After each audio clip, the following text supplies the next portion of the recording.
Hola chicos, ¿cómo estamos? Bien. Por esta semana vamos a continuar con lo último que faltaba de las distintas escuelas de economía. Entonces, para hacer un repaso, habíamos visto que habían dos grandes sistemas económicos, uno que era el capitalismo y el otro el comunismo. Bueno, el capitalismo básicamente asignaba los recursos a través del libre mercado, el precio decía cómo asignar los recursos. Bien, y teníamos el tema de la propiedad privada que generaba incentivos. Y por otro lado teníamos el comunismo, que fue Karl Marx, bien, un poco el ideólogo, que ellos hablaban de la planificación, bien, a través de la forma de asignar recursos y también de la que no hay propiedad privada. Por favor, no me digan como el año pasado, que algunos me ponían que el comunismo no existe, del comunismo mercados regulados, bien. No, en el comunismo no hay mercado, bien. Ellos asignan recursos únicamente a través de la planificación. Bueno, evidentemente este sistema no funcionó, o funciona generando mucha miseria, porque básicamente para planificar yo tendría que saber exactamente cuáles son las preferencias de todos ustedes, lo cual esto es imposible. Entonces vamos a detenernos más que nada en el sistema capitalista. Y en el sistema capitalista, bien, habíamos mencionado que hay tres grandes escuelas, la clásica o keynesiana, la austríaca y la keynesiana, que también ahora ya la llaman algunos autores como neo-keynesianismo. Acuérdense que la palabra neo significa nuevo. Neo-keynesianismo.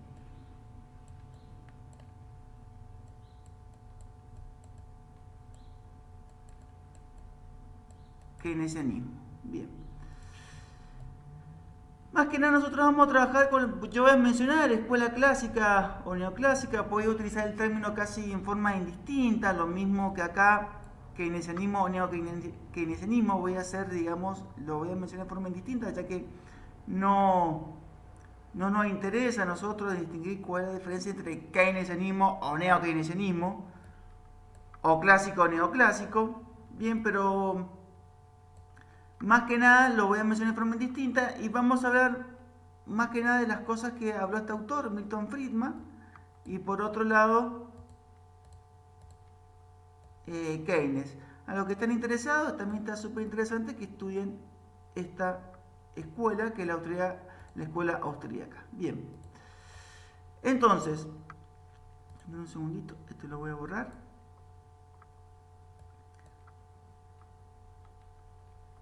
¿Cuáles son las diferencias? Esto no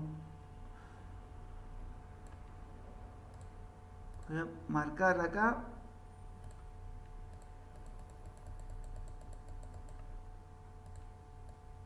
Entre la escuela clásica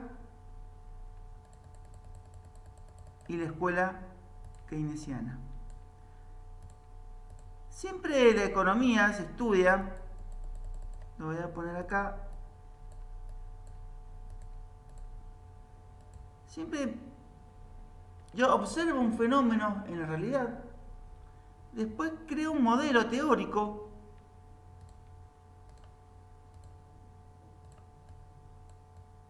un modelo teórico,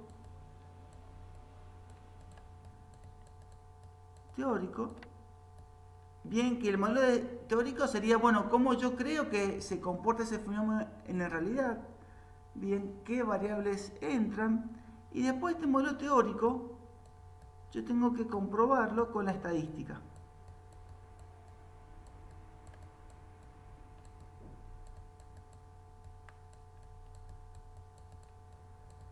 Es decir, con los datos.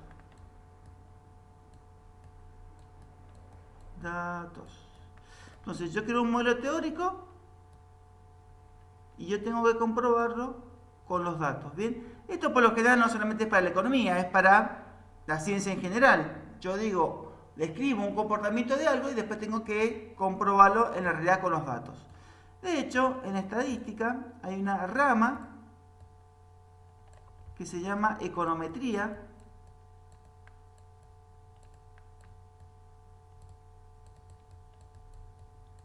econometría, que básicamente es una estadística aplicada a la economía en general.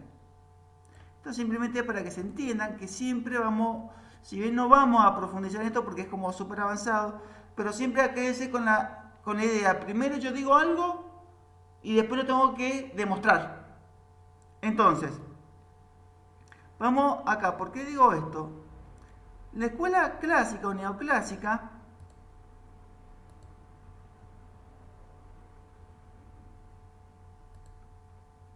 ¿qué cree? Bueno, primero cree un estado chico,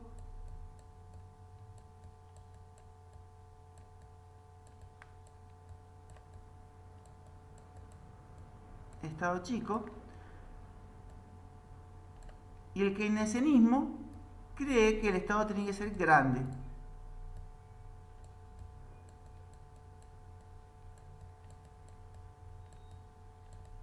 Estado grande.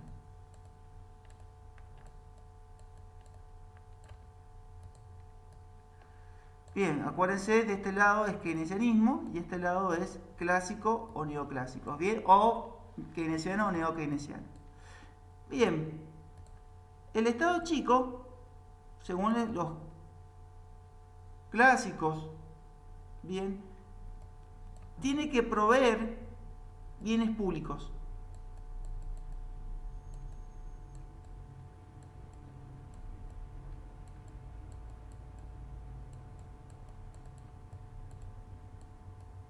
Bien, ¿qué sería un bien público? Un bien público es un bien que la característica que tiene es que yo no puedo excluir del consumo a ningún usuario. La palabra clave es exclusión.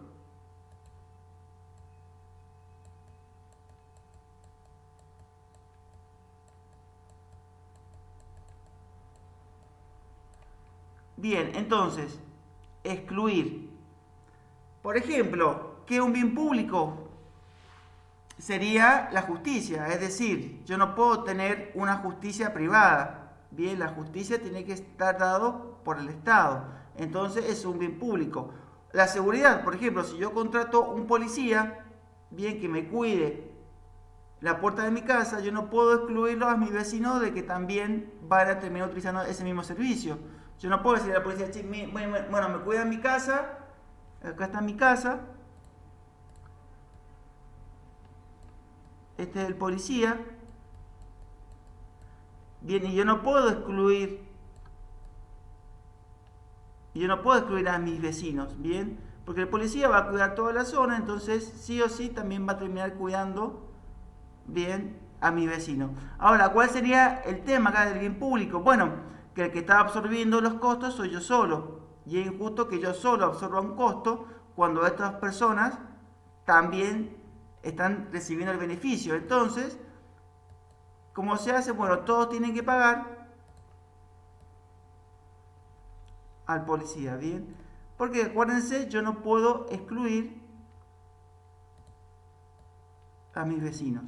Ahora, fíjense si yo comparo un tele. Si yo compro un tele,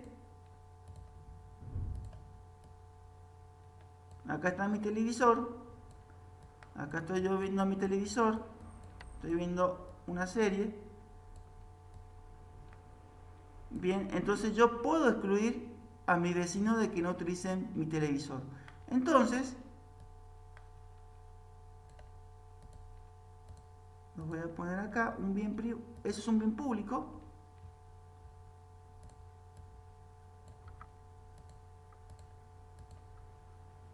Y el bien privado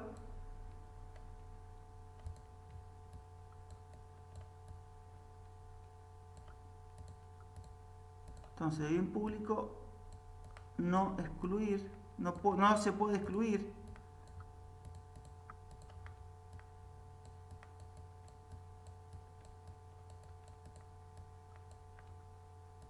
No excluir, y el bien privado es cuando yo puedo excluir. Bien, ¿qué otro bien público puede existir? Bueno, los caminos, por ejemplo, este soy yo y quiero ir al ISTEC. a darle clase a ustedes y yo construyo un camino, bien, esta ruta yo no puedo excluirlo a ustedes de que utilicen la misma ruta para llegar al STEC. O lo podría excluir, pero sería extremadamente caro. Entonces, lo que se hace es que todo este bien sea un bien público y en definitiva lo paguemos entre todos. ¿Qué sería el bien privado? Bueno, si voy en mi auto, bien, yo los puedo excluir a ustedes de que no utilicen mi auto, entonces yo lo pago, bien, y yo lo utilizo.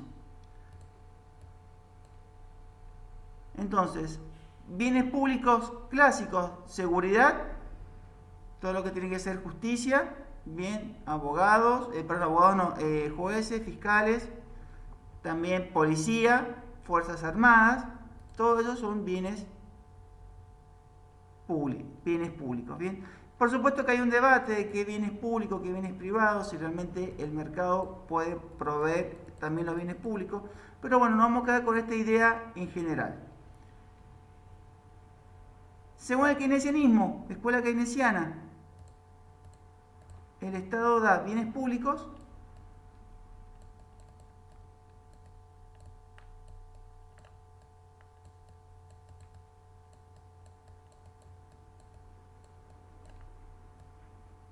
y también da bienes privados.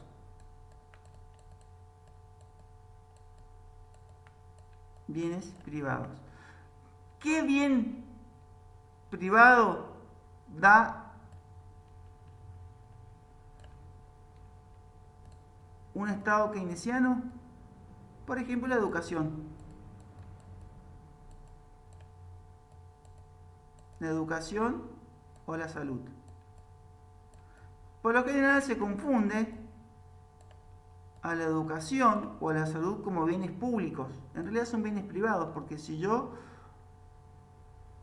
puedo excluirlo, es muy fácil excluir a un alumno o una escuela, digamos, del consumo de otros. O sea, yo puedo armar un aula, bien, puedo dar clases de macroeconomía, bien, y es muy fácil para mí, digamos, para una institución excluir a todos, es decir, porque el que paga la matrícula entra a la clase y el que no paga la matrícula, bien, no puede entrar a la clase. Lo mismo que la salud es un bien privado, o sea, un médico, bien, puede tener su consultorio y puede atender únicamente a los que le pagan, a los que no pagan, es muy fácil dejarlos afuera de ese servicio. Entonces, la educación y la salud son bienes privados. Por supuesto que hay un montón más de bienes privados que puede dar el Estado. Por ejemplo, puede dar, ahora que está de moda, el tema de los energía, electricidad, energía. Bien, ahora el tema de telecomunicación, internet.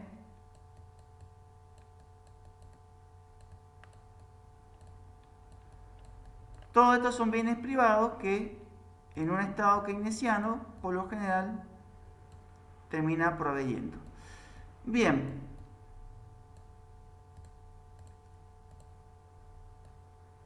¿Quieren el mercado libre?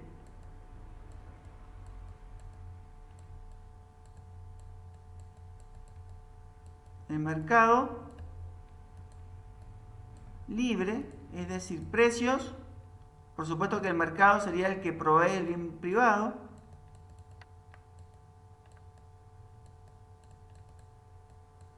Bien privado, mercado libre. Y cuando digo mercado libre, precios libres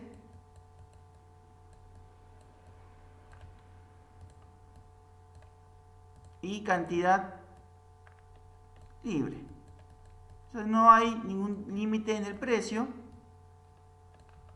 ni tampoco en la cantidad. Por ejemplo,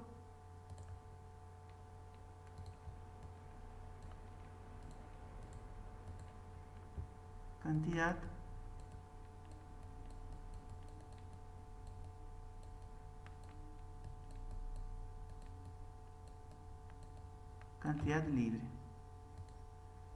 Bien. Por ejemplo, bueno, el mercado de, qué sé yo, de la carne, o sea, no hay limitaciones al precio, o sea, que cada uno puede cobrar lo que quiera. El tema es que si yo digo, bueno, tengo un kilo de carne y lo quiero cobrar a $1.000.000, bueno, ok, perfecto, lo puedo hacer. Ahora, por supuesto que nadie me lo va a comprar. Y lo mismo, tampoco no está limitada la cantidad que yo puedo comprar. En un sistema keynesiano, una escuela keynesiana, mercados regulados.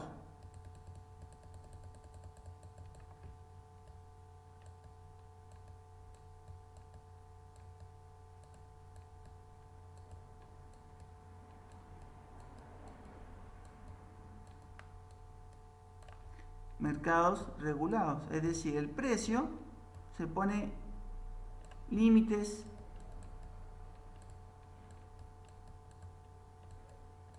límite de los precios, límite a los precios y también límites a la cantidad.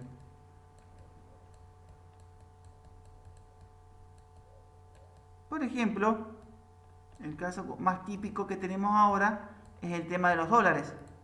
Es decir, yo puedo comprar únicamente por mes $200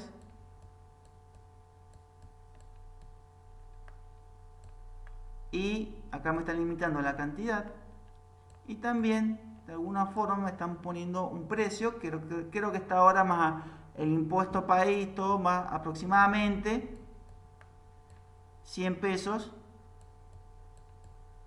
cada dólar. Esto es mercados regulados, esto es una escuela keynesiana. Por supuesto que la escuela clásica eso no lo admitiría, por ejemplo. Bueno, evidentemente esto también tiene, cada uno de estos ideas tiene consecuencias en la realidad. Y por otro lado, otra distinción grande, que es el crecimiento económico.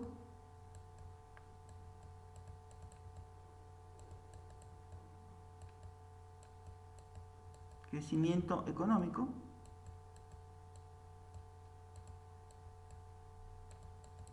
El crecimiento económico para la escuela clásica, bien, o neoclásica,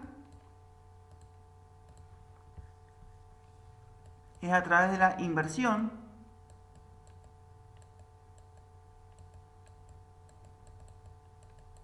Es decir, si vos querés crecer económicamente o tú querés que tu economía crezca, lo que tenés que hacer es invertir más. Ya sea en tecnología, puede ser tecnología, educación,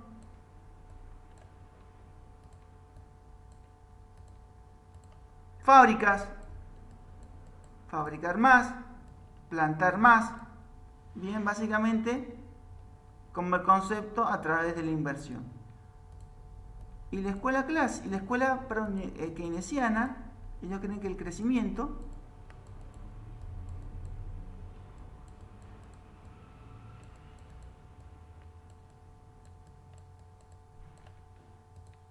es a través del consumo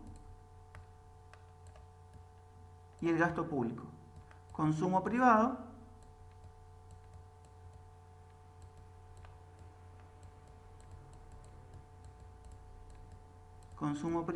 y a través del gasto público.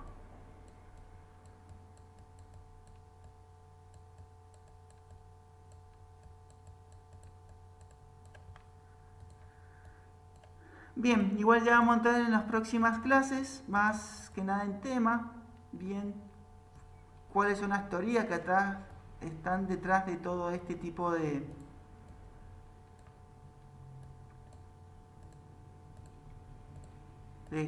formas de crecimiento.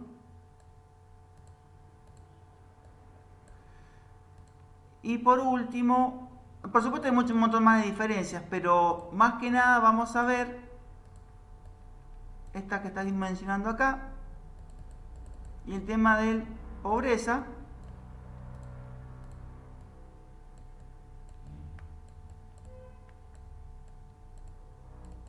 Ellos creen que para sacar a la gente de la pobreza, por supuesto hay que invertir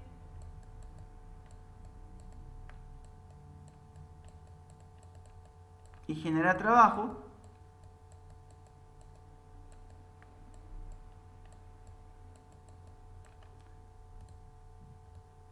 Y las escuelas más bien keynesianas creen que hay que redistribuir.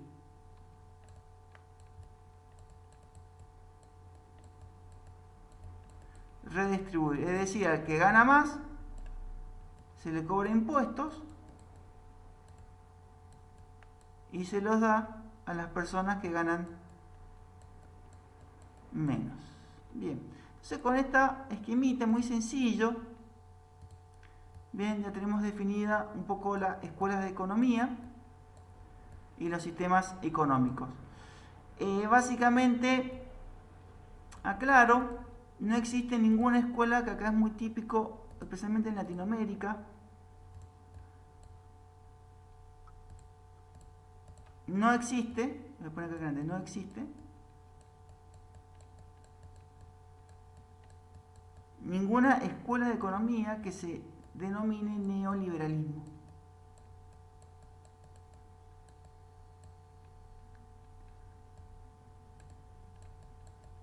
No hay ningún economista que se define en sí mismo neoliberalismo, ni tampoco no hay ninguna escuela de economía.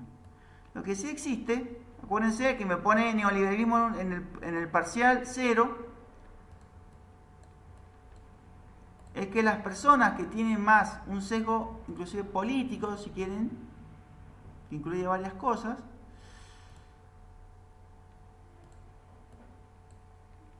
los liberales,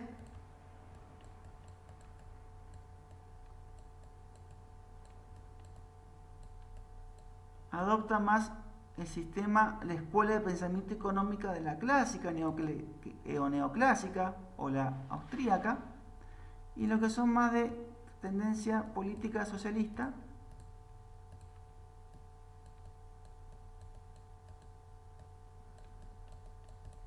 adopta más el pensamiento o escuela del keynesianismo o neo-keynesianismo socialista.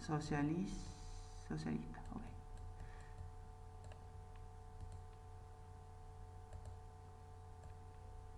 Bien, de todas formas, hoy actualmente en la realidad no hay una escuela exclusivamente clásica o neoclásica o una escuela exclusivamente socialista. Por supuesto que hay como una influencia recíproca. Bien, pero sí hay una tendencia a tener una economía más bien de pensamiento clásico o una economía también más de pensamiento keynesiano. Bien, de todas formas, así ya vamos a ir más adelante, hay una escuela que funciona mucho mejor que la otra. Bien, pero eso lo vamos a ver con los datos. Más adelante en el trabajo práctico vamos a intentar ver qué dicen los datos, de quién tiene razón, a qué países les va mejor, bien, a qué países que aplican la escuela más bien neoclásica de economía con respecto a los países que aplican la escuela keynesiana de economía. Bien, hay algunos que le van mejor que a otros. Bien, chicos, acá lo dejamos y ya nos encontramos la semana que viene. Cualquier duda, porfis, utilizan los foros o los mensajes ahí por la plataforma.